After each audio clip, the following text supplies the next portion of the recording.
सावित्री नदीवरील पूल व ढवळी नदीवरील पुलाचे भूमिपूजन सोहळा आज महाराष्ट्राचे माननीय मुख्यमंत्री श्री एकनाथजी शिंदे साहेब यांच्या वाढदिवसानिमित्त 21 जुलैच्या महापुरात उद्ध्वस्त झालेली सावित्री नदीवरील पूल व ढवळी नदीवरील पुलाचे भूमिपूजन माननीय आमदार भरतशेठ गोगावले साहेब यांच्या नेतृत्वाखाली पोलादपूर तालुक्याचे वैभव श्री चंद्रकांत कळंबे साहेब यांच्या हस्ते करण्यात आले व प्रत्यक्ष कामास सुरुवातही करण्यात आली। तसेच नव्याने होत असलेल्या ग्रामपंचायत आडावळे हद्दीतील कामती नदीवरील पुलाचे भूमिपूजन करण्यात आले।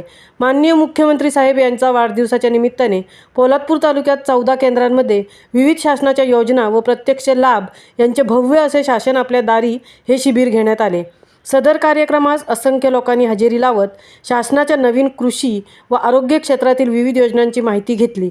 तसेच आभा कार्ड वाटप करण्यात आले। या कार्यक्रमास शिवसेना पोलादपूर तालुक्यातील सर्व पदाधिकारी तसेच कार्यकर्ते बहुसंख्येने उपस्थित होते। महामुंबई चॅनलसाठी सीताराम कळंबे, पोलादपूर।